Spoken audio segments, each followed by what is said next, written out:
Yeah. But I think that we knew though that like going into it, like we knew there was announcements coming, but we knew it wasn't games.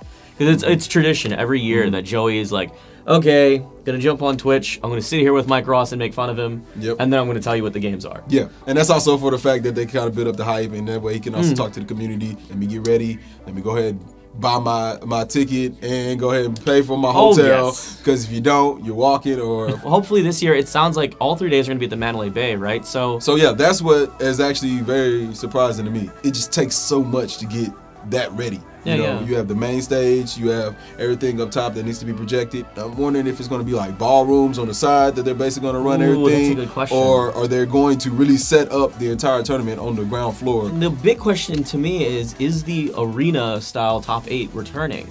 You know what I mean? Like that circle of the round, really cool vibe of it. Where I don't see why it wouldn't, because if you're going to do it in the Mandalay, then if you do it one-sided, right? You put it on one side of the venue, then that means you lose all of seating. Yeah. Right behind there. But to be frank, they lost a lot of seating to begin with. That place was not nuts to butts. Nuts to butts. There's room for only one platform fighter here and then like 6 other like normal fighters. That was the argument we had, right? Like, how do you put both? I mean, you're going to make somebody mad no matter what, right? You are. So you put both Smash out there, right? Yeah. Melee and 4. Who you make mad? Then you kill like the KI community. I got the shaft anyway. This is still Saturday. Exactly. And then I think the MKX. Here's what you can do instead. Just give me MKX top 4 and then just give the rest of the time to Smash 4. So in other words, put 2 games in there that's top 4. Yes. Give a little bit of love. I can easily see like Guilty Gear getting dropped this year, even with Revelator coming out and even with the success it has. And that's unfortunate. The anime games look beautiful. They're incredible. Definitely. Like the animations in those games are great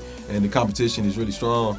But after L.I. Joe pretty much got dropped out, you saw like how people kind of just like, all right, the crowd chilled out, simmered down, and all that stuff. When you don't have somebody from the home team, your home country to root for, you stop giving a shit, and then you're just like pretty explosions. Definitely. And I mean, going into this year, I feel like there's high expectations. Yeah. If we go from the bottom to the top, like Sonic Fox, is he going to continue to dominate? Because he started looking like he was slipping. I don't want to say this major player should make it because this major player is a major player. Yeah. But basically, got nervous, took off the hat. I mean, that was a big thing because he never does that. Yep. We wouldn't even know if he had hair. We don't know how season 2 is going to be, and they are making updates. I mean, Akuma's coming back in the mix. Please no. Let's see. Akuma's my boy. How you gonna hate on Akuma, man? Dude, I got knocked down. Time to get us to 50-50, and I die whether or not. It's Akuma. That's how it works.